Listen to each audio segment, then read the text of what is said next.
Chapter 5, The Expert. By the end of my second year, I stopped introducing myself by name. Teams came and went so fast there was no point. They'd rotate in, eager, raw, still breaking in their uniforms, and I'd already be 3 steps ahead, briefing them on ground truth, tribal dynamics, and where not to park their trucks unless they wanted to lose a wheel to an old Soviet mine. They called me the Terp, or sometimes just Doc, which I wasn't, but it made them feel better when I bandaged someone with my trembling hands or explained to an Afghan boy that his brother was never coming home. At first, I was just a translator. Then I became an interpreter. Then I became the bridge. Deployments were getting shorter. Soldiers were getting younger. Most of them had never been to Afghanistan. Some had never been out of the country.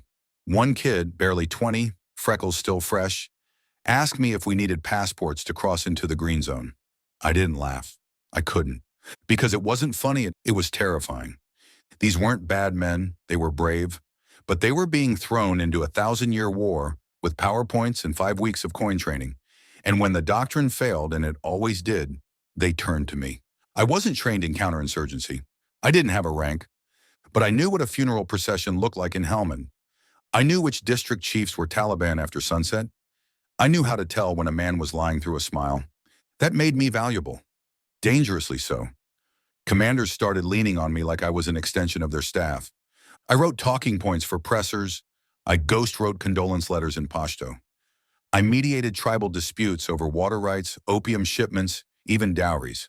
I knew things, and that scared people, because knowledge is currency in war, and I had too much of it. But here's the part that really messed with me. I couldn't carry a weapon. Imagine that. You're the first through the door in a shura with a hostile elder. You're in firefights, ambushes, explosions. You know the terrain better than the team lead, but you're not allowed to defend yourself. Not with a pistol, not even a knife. I was trusted enough to speak for America, but not enough to carry a sidearm. One night, we were heading back from a checkpoint inspection outside Ghazni. Roadside trash was piled high. Old tires, burnt mattresses, plastic jugs that looked too perfectly placed. The young team captain on his first deployment nervously ordered a halt. We dismounted to inspect. I was walking behind the gunner when a shot rang out. He dropped, face first. No sound, just collapsed. The team scrambled, screams, return fire. I hit the dirt and crawled behind a HESCO barrier, heart pounding in my ears like artillery. I reached for something, anything to fight with. Nothing. Just a radio, just my voice. When the dust settled, we realized it wasn't an ambush. Just a lone sniper. Probably young, probably scared, probably already gone. The bullet had missed the gunner's spine by a centimeter. He lived, shaken, but alive. I didn't sleep for 3 nights. The worst part?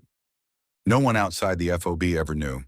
This was just another Tuesday in a war we weren't even calling a war anymore. And still, I stayed. 2 years had passed, but what was I going to do? Head back to the US and work at a car dealership. And I felt guilty of leaving the teams. Because if I left, who would take my place? The new guys would come in, green and wide-eyed, and I'd start over, again, explaining how this village leader's cousin worked with the Haqqani network, how this tribal line had a 200-year feud with the next valley, how shouting salam in the wrong dialect could get someone shot. I became the voice, the memory, the map. And in doing so, I forgot my own name. I wasn't Afghan. Let's be clear. I wasn't Pashtun. I wasn't Muslim. I didn't see these people as mine. I wasn't here for religious kinship or cultural ties. I was American. Virginia-born. Football on Sundays. I grew up on suburban sidewalks and fast food. But I was human, and when you spend enough time here, when you see a 6-year-old girl trying to sweep blood off her doorstep, or a teenage boy cry over a sheepdog because it was the only thing he had left, you feel something. That's when the war started to shift for me. It wasn't just about extremists anymore. It wasn't about finding Osama's ghost. We weren't just fighting terrorists. We were fighting a government, an insurgency we didn't recognize because we didn't like what they called themselves. Someone in a suit decided they were illegitimate. So we fought, we killed, we destroyed. But that narrative didn't match what I saw on the ground. The Taliban weren't phantoms. They were neighbors, relatives, survivors. That doesn't make them righteous, but it made them real. And suddenly the justification started to rot in my stomach. I watched good men die for villages that changed hands weekly. I watched locals hide tears behind blank stares because they knew next week someone else would be in charge, and they might pay the price for talking to us.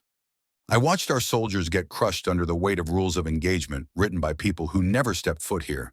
And yet I stayed, because someone had to know the truth, and someone had to care.